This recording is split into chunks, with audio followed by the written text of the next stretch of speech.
जय हिंद दोस्तों। इन भाई साहब का नाम है वॉरेन बफेट। ये आज तक के सबसे सफल इन्वेस्टर माने जाते हैं। आज की डेट में ये दुनिया के 5वें सबसे अमीर व्यक्ति हैं और साथ ही दुनिया के सबसे बड़े फिलेंथ्रोपिस्ट यानी दानी भी हैं। इन्होंने अपनी विल में लिखा है कि इनके 170 बिलियन डॉलर्स में से 99.5% पैसा चैरिटी में दान किया जाएगा। वो डोनेशंस अब भी चालू हैं। पिछले महीने ही इन्होंने बिल गेट्स फाउंडेशन को $6 बिलियन का डोनेशन दिया है। आज की डेट में $1 बिलियन बराबर हैं 8500 करोड़ रुपए के, यानी 8500 करोड़ रुपीस। इन्होंने जो अपनी विल बनाई है उसमें से कुछ अमाउंट अपनी पत्नी के लिए छोड़ा है, अगर पत्नी की डेथ इनकी डेथ के बाद होती है। उन्होंने विल में यह भी लिखा है कि पत्नी का सारा पैसा इंडेक्स फंड में इन्वेस्ट किया जाए। तो अगर दुनिया के सबसे सफल इन्वेस्टर अपनी विल में यह लिख रहे हैं तो इंडेक्स फंड में कुछ बात तो होगी। वॉरेन बफेट इंडेक्स फंड के इतने बड़े फैन हैं कि उन्होंने 2008 में अपने एक दोस्त टेड सीड्स के साथ शर्त लगाई। उन्होंने दोस्त से कहा कि मैं $1 लाख इंडेक्स फंड में इन्वेस्ट करूंगा और आप अपनी चॉइस के फंड में इन्वेस्ट कीजिए। दोस्त एक बहुत बड़े फंड का फंड मैनेजर है। 10 साल बाद देखेंगे कि किसका पैसा ज्यादा ग्रो हुआ है और जो भी टोटल पैसा होगा उसे डोनेट कर देंगे। शर्त 9 साल बाद 2016 के अंत में खत्म की गई। 2016 में टेड साहब ने हार मान ली।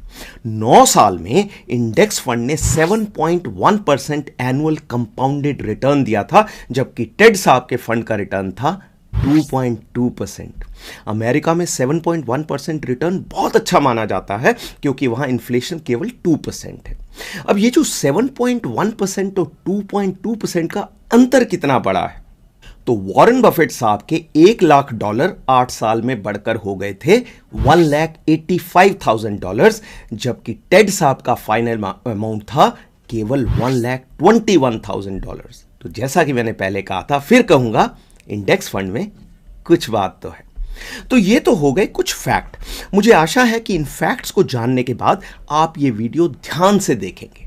मैं फाइनेंस पर और भी बहुत से वीडियो करूंगा, लेकिन ये वीडियो उनमें से सबसे इंपॉर्टेंट वीडियो है और सबसे इंपॉर्टेंट वीडियो रहेगा। तो चलिए शुरुआत करते हैं। पर्सनल फाइनेंस सीरीज के पिछले वीडियो में मैंने आपको बताया था कि इक्विटी म्यूचुअल फंड क्या होते हैं, कितने प्रकार के होते हैं, इनके क्या फायदे हैं और इनमें क्या रिस्क होते हैं। उस वीडियो में मैंने कहा था कि सभी प्रकार के इक्विटी म्यूचुअल फंड्स में से मेरे फेवरेट फंड है इंडेक्स फंड। आज हम इंडेक्स फंड्स के बारे में विस्तार से जानेंगे और यह भी देखेंगे कि 5 ऐसे इंडेक्स फंड कौन से हैं जिनमें आप इन्वेस्ट कर सकते हैं। मैंने इस वीडियो को 3 भागों में बांटा है। पार्ट 1 में मैं आपको बताऊंगा कि इंडेक्स फंड क्या होते हैं और कैसे काम करते हैं। पार्ट 2 में बताऊंगा कि क्यों इंडेक्स फंड बाकी प्रकार के इक्विटी म्यूचुअल फंड से बेहतर होते हैं। और पार्ट 3 में बताऊंगा कि वो कौन से 5 इंडेक्स फंड हैं जिनमें आप इन्वेस्ट कर सकते हैं। तो चलिए पार्ट 1 से शुरुआत करते हैं और देखते हैं कि इंडेक्स फंड क्या होते हैं। लेकिन उससे पहले मेरी ओर से एक रिक्वेस्ट, अगर आपको ये वीडियो पसंद आता है तो मेरे चैनल को सब्सक्राइब कीजिए, वीडियो को लाइक कीजिए और अपने दोस्तों के साथ शेयर कीजिए। अगर आप चाहते हैं कि मैं आपके पर्सनल फाइनेंस पर और वीडियो बनाऊं तो कमेंट्स में अपने पसंदीदा टॉपिक का नाम लिखिए जिस पर आप वीडियो देखना चाहेंगे। ग्रेट। तो इंडेक्स फंड एक ऐसा म्यूचुअल फंड होता है जो किसी स्टॉक मार्केट इंडेक्स को रेप्लिकेट करता है। जैसे मान लीजिए आप किसी निफ्टी 50 इंडेक्स फंड में इन्वेस्ट करते हैं। रेप्लिकेट का अर्थ है कि वो इंडेक्स फंड निफ्टी 50 की नकल करेगा, यानी वो इंडिया की सबसे बड़ी 50 कंपनीज में इन्वेस्ट करेगा, वही 50 कंपनीज जो निफ्टी 50 में हैं, और उस इन्वेस्टमेंट की वेटेज भी सेम होगी। मतलब ऐसा नहीं है कि सभी 50 कंपनियों में आपका बराबर पैसा लग जाएगा।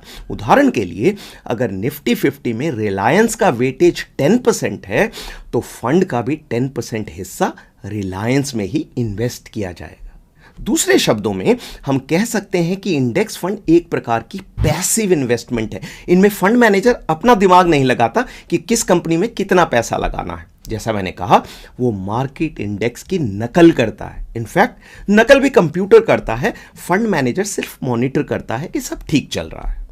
तो ये था पार्ट 1 कि इंडेक्स फंड क्या होते हैं और कैसे काम करते हैं। अब आते हैं पार्ट 2 पर और देखते हैं कि बाकी इक्विटी फंड्स की तुलना में इंडेक्स फंड्स के क्या फायदे हैं। तो ये 5 फायदे इस प्रकार हैं।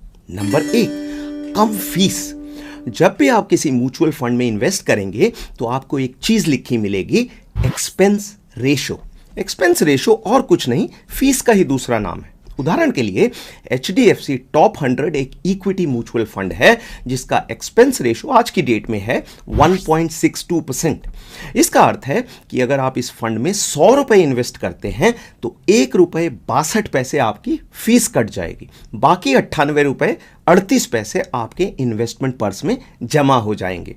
तो जो नॉर्मल इक्विटी म्यूचुअल फंड्स हैं उनकी फीस करीब 1.5 से 2% के बीच होती है और इंडेक्स फंड की फीस होती है 0.07% से 0.2% के बीच।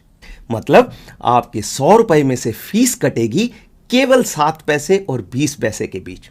अब आप यहां 2 चीजें कहेंगे। पहली बात आप कहेंगे कि म्यूचुअल फंड मैनेजर जब अच्छी कंपनी सेलेक्ट करेगा तो वो इंडेक्स फंड से बेहतर रिटर्न दे पाएगा। बहुत अच्छी बात है, लेकिन बहुत सी स्टडीज में यह पाया गया है कि कोई भी फंड मैनेजर लंबे समय तक इंडेक्स को बीट नहीं कर पाता, जैसा कि आपने वॉरेन बफेट की शर्त में देखा था। शर्त के पहले 2 सालों में बफेट साहब का फंड काफी पीछे चल रहा था, लेकिन समय के साथ उसने इक्विटी फंड को बहुत पीछे छोड़ दिया। दूसरी बात आप कहेंगे कि 1.5 रुपीज, 1.5 रुपए और 20 पैसे में कोई बड़ा अंतर नहीं है, लेकिन ये बहुत बड़ा अंतर है। अगर आप 10 लाख रुपए 10 साल के लिए इन्वेस्ट करते हैं और रिटर्न 7% है तो आपको मिलेंगे 19,67,000 रुपीज। लेकिन अगर रिटर्न 8% है, सिर्फ 1% ज्यादा, तो आपको मिलेंगे 21,58,000 रुपए, 21,58,000 रुपीज, पूरे 2 लाख रुपए ज्यादा। तो जब इन्वेस्टमेंट अमाउंट बढ़ता है और समय बढ़ता है, ये 1% का अंतर बहुत बढ़ता चला जाता है। तो फोकट में एक्स्ट्रा फीस क्यों देनी, ये जानते हुए कि फंड मैनेजर इंडेक्स फंड को बीट नहीं कर पाएगा। तो ये था इंडेक्स फंड का पहला और सबसे बड़ा फायदा कि इनकी फीस कम होती है। नंबर 2 फायदा, टैक्स एफिशिएंसी। बाकी फंड्स में फंड मैनेजर बार बार शेयर खरीदते हैं और बेचते हैं, इंडेक्स फंड में ऐसा नहीं कर सकते। जितनी ज्यादा ट्रेडिंग होगी उतनी ही ज्यादा ट्रेडिंग फीस लगेगी और उतना ही ज्यादा short term capital gains tax देना पड़ेगा। और ये सब कहां से आएगा? आपकी जेब से। ज्यादा ट्रेडिंग और टैक्स एक और कारण है कि normal mutual fund index fund को बीट नहीं कर पाते। नंबर 3 फायदा, डाइवर्सिफिकेशन। मतलब आपका पैसा 50 या 100 सबसे बड़ी कंपनीज में लगा है। अगर आप निफ्टी 50 फंड लेते हैं तो 50 सबसे बड़ी कंपनीज में, और निफ्टी 100 लेते हैं तो 100 सबसे बड़ी कंपनीज में। ये कंपनीज हर सेक्टर में होती हैं, बैंकिंग, फार्मा, IT वगैरह। तो रिस्क कम हो जाता है। बैंक अच्छा परफॉर्म नहीं कर रहे तो फार्मा संभाल लेता है, फार्मा अच्छा नहीं कर रहे तो IT कंपनियां संभाल लेती हैं। नंबर 4 फायदा, सिंप्लिसिटी और ट्रांसपेरेंसी। इंडेक्स फंड समझने में बहुत सिंपल है, ट्रैक करने की कोई टेंशन नहीं है, टीवी पर टिकर सिंबल देखने की जरूरत नहीं है। अगर निफ्टी 1% बढ़ा तो आपके 100 रुपए भी 101 रुपए हो गए। और क्योंकि ये सिंपल है, इसमें घपले का चांस भी कम है। ऐसा नहीं हो सकता कि फंड मैनेजर अपने फायदे के लिए गड़बड़ करे। जहां क्या खरीदना है, क्या बेचना है, ये फैसला फंड मैनेजर के हाथ में होता है, वहां घपले के चांसेस बढ़ जाते हैं। पार्ट 2 को समाप्त करने से पहले एक इंपॉर्टेंट बात, आपको इंडेक्स फंड्स में सेक्टोरल इंडेक्स फंड्स भी मिलेंगे। ये फंड एक ही सेक्टर की कंपनीज में इन्वेस्ट करते हैं, जैसे SBI Nifty bank index fund. ये फंड इंडिया के सबसे बड़े 12 बैंकों में इन्वेस्ट करेगा। मेरी समझ से सेक्टोरल इंडेक्स फंड ज्यादा रिस्की है। अगर बैंकिंग सेक्टर की परफॉर्मेंस अच्छी ना रही तो बहुत नुकसान हो सकता है। बेसिकली डाइवर्सिफिकेशन नहीं है, सारे अंडे एक ही टोकरी में हैं। तो जो ब्रॉड बेस्ड इंडेक्स फंड हैं जैसे निफ्टी 50 या निफ्टी 100, वो सेक्टोरल फंड से कम रिस्की होते हैं। रिस्क उनमें भी है, अगर स्टॉक मार्केट नीचे गई तो ये फंड भी वैल्यू में गिरेंगे, लेकिन क्योंकि अंडे कई टोकरियों में हैं, नुकसान कम होगा। एक टोकरी गिर भी गई तो आप ब्रेकफास्ट के लिए अंडे दूसरी टोकरी से निकाल पाएंगे। रिस्क इसलिए भी कम है क्योंकि आपकी इन्वेस्टमेंट सबसे बड़ी लार्ज कैप कंपनीज में जा रही है, जैसे HDFC bank, TCS, Reliance, Infosys वगैरह। ये कंपनियां अपने अपने सेक्टर की लीडर हैं और इनमें रिस्क कम है, रिटर्न भी थोड़ा कम मिल सकता है। हो सकता है आपको एजेंट बोले कि स्मॉल कैप फंड ने देखो 25% रिटर्न दिया है, इंडेक्स फंड का रिटर्न केवल 15% है, लेकिन उसकी बात में दम नहीं है। स्मॉल कैप में रिस्क भी बहुत ज़्यादा है, मुंह के बल गिर भी सकते हैं। कोई भी एजेंट इंडेक्स फंड की बात नहीं करेगा। क्यों? क्योंकि इंडेक्स फंड में उनका कमीशन सबसे कम होता है। तो ये था पार्ट 2। अब आते हैं पार्ट 3 पर और देखते हैं कि ऐसे कौन से 5 इंडेक्स फंड हैं जिन्होंने पास्ट में अच्छी परफॉर्मेंस दी है। वैसे इंडेक्स फंड की परिभाषा ही यही है कि उनकी परफॉर्मेंस बराबर होगी, क्योंकि चाहे वो SBI इंडेक्स फंड हो या HDFC इंडेक्स फंड, सभी सेम कंपनियों में इन्वेस्ट कर रहे हैं। ऐसे में मैं सेलेक्ट करूंगा इस बेसिस पर कि कोई कंपनी कितनी बड़ी और रेप्यूटेड है और उस फंड की फीस कितनी कम है। तो ऐसे 5 फंड्स को आप अब अपनी स्क्रीन पर देख सकते हैं। तो सबसे पहला कॉलम है फंड का नाम UTI Nifty 50 index fund direct growth. इसमें UTI कंपनी का नाम है, निफ्टी 50 मतलब 50 सबसे बड़ी कंपनीज में इन्वेस्ट कर रहा है। इंडेक्स फंड जैसा कि मैंने बताया वो इंडेक्स फंड है। डायरेक्ट को मैंने हर फंड के सामने येलो कलर में दिखाया है। अब ये बहुत इंपॉर्टेंट वर्ड है, इसके बारे में अलग वीडियो में बात करूंगा, इसकी एक्सप्लेनेशन थोड़ी लंबी है। तो ये है UTI Nifty 50 index fund direct growth, और उसके नीचे जितने भी फंड हैं वो है HDFC, SBI, निपॉन और DSP। सभी के सभी फंड अच्छे हैं। अब दूसरा जो कॉलम है उसके अंदर है उनकी फीस। जैसे कि UTI फंड की फीस है 0.19%, यानी कि हर 100 रुपए में आप जो भी इन्वेस्ट करेंगे उसमें से 19 पैसे आपकी फीस कट जाएगी। और इस मामले में स्टार कौन सा फंड है? स्टार है चौथा फंड, यानी कि Nippon India index fund Nifty 50, जिसकी फीस है केवल 7 पैसे, 0.07%। तीसरा कॉलम है AUM यानी एसेट अंडर मैनेजमेंट, मतलब इस फंड में लोगों ने कितना पैसा इन्वेस्ट किया है।